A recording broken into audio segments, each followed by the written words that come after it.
¿Cómo están, señoritas y jóvenes de quinto de secundaria? En esta ocasión vamos a realizar el repaso del ensayo. Anteriormente no lo habíamos explicado, ustedes han realizado la teoría, ahora vamos a hacer una explicación puntual. El ensayo es un tipo de texto que brevemente analiza, interpreta o evalúa un tema de manera oficial o libre y se lo considera como un género literario más, al igual que la poesía, la ficción y el drama. Entonces, el ensayo consiste en la interpretación o explicación de un determinado tema. Estos temas pueden ser de tipo humorístico, filosófico, político, social, cultural, deportivo y de diferentes temas. Eh, la ventaja que el ensayo nos ofrece es que podemos utilizar muchas temáticas de diferente índole para poder dar a conocer nuestra opinión o la postura que tenemos respecto a esa situación, ¿ya? Y esto nos permite no tener que utilizar un aparataje documental amplio, sino lo vamos a poder realizar y desarrollar de manera libre, asistemática y con voluntad de estilo. Es decir, al realizarse un ensayo, el estilo que ésta va a manejar es libre. Obviamente sigue una estructura, pero su estilo es libre. Entonces, el ensayo tiene libertad o variedad temática, un estilo personal y amistoso o en la escritura, ya que tiene que ser ameno, no puede ser una lectura aburrida ni muy seria. Puede incluir citas o referencias, eso es muy importante, utilizar citas de algún autor, frases célebres o alguna referencia que haya dicho alguien, algún personaje, para poder fundamentar nuestro ensayo. Su extensión depende del autor, depende del que lo está escribiendo. ¿Cuán extenso va a ser un ensayo? La estructura y forma es flexible, el estilo es cuidadoso y elegante. Ahí va la amenidad de este tipo de texto. Su estructura en el ensayo es sumamente flexible, sin embargo debe tomarse en cuenta las siguientes consideraciones a saber. Debe estar organizado en párrafos, por eso es un texto escrito en prosa. Generalmente no se necesita incluir subtítulos, no podemos poner introducción, no, eso no se pone desarrollo, conclusión, no, porque eso es implícito, ¿ya? Los subtítulos son implícitos. Se desarrollan las ideas y los temas en forma seguida para que exista coherencia en la redacción de ese texto. Conformación o partes. Todo ensayo debe constar de 3 partes. La primera, y es una de las que es muy importante, es la introducción. En la primera parte se realiza la presentación del tema a desarrollar, ¿ya?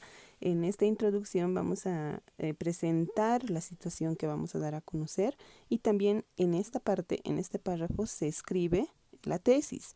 La tesis es esa idea principal que va a ser el hilo conductor del desarrollo de todo el ensayo. No podemos fallar en esa parte, la tesis no puede ir en cualquier lugar, tiene que estar en la introducción y debe expresar claramente lo que vamos a tratar en esa producción. El desarrollo es donde el ensayista presenta sus principales argumentos acerca del tema.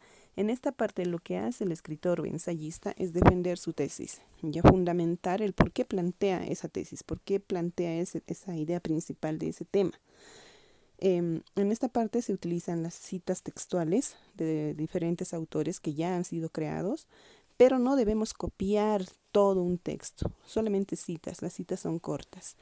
Esta parte se basa más que todo en la fundamentación que nosotros realicemos como escritores, es decir, es la escritura propia. Todo el ensayo es una creación propia del autor, del que está escribiendo, pero utiliza citas que nos van a ayudar a defender, a justificar, a argumentar lo que estamos planteando. Por último está la conclusión, que es donde se expresa la aportación final del escritor. En esta parte hacemos una reflexión de todo lo que hemos mencionado en el desarrollo de nuestro ensayo.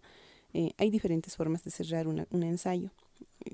Puede ser culminando todo lo que estamos diciendo, expresando en nuestro escrito, cerrándolo con un final.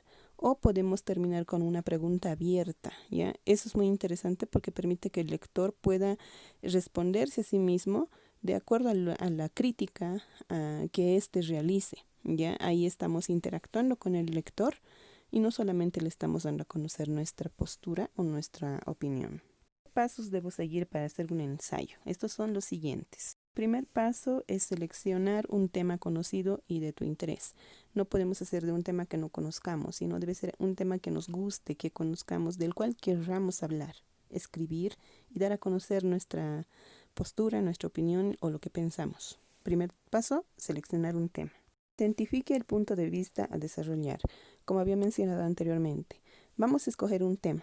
Y de ese tema se puede decir muchas cosas, hay muchos subtemas. Y para crear la tesis, primero debemos definir, identificar qué punto de vista queremos dar a conocer. Un punto de vista que esté a favor de lo que se puede hablar de ese tema o que pueda darse la contraria de ese tema. Es decir, que estemos a favor o en contra.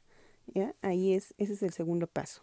Luego es importante desarrollar un esquema con ideas principales y secundarias, porque este es como el esqueleto de nuestro ensayo y eso nos va a servir para poder ordenar luego nuestro texto, ¿ya? Entonces desarrollar un esquema que nos guíe. Posterior a eso es la búsqueda de información. No podemos inventarnos datos. Un ensayo debe basarse en información verdadera. No podemos crear fantasías, ¿ya? Entonces debemos buscar información verificada, información que sea creíble, objetiva, para poder crear el ensayo.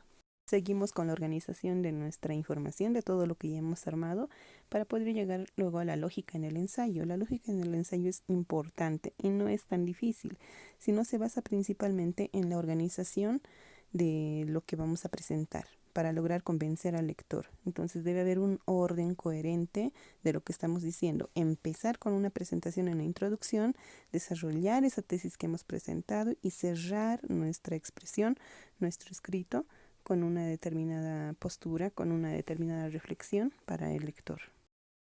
Al terminar el borrador de nuestro ensayo debemos verificarlo. Entonces, ¿qué debemos hacer?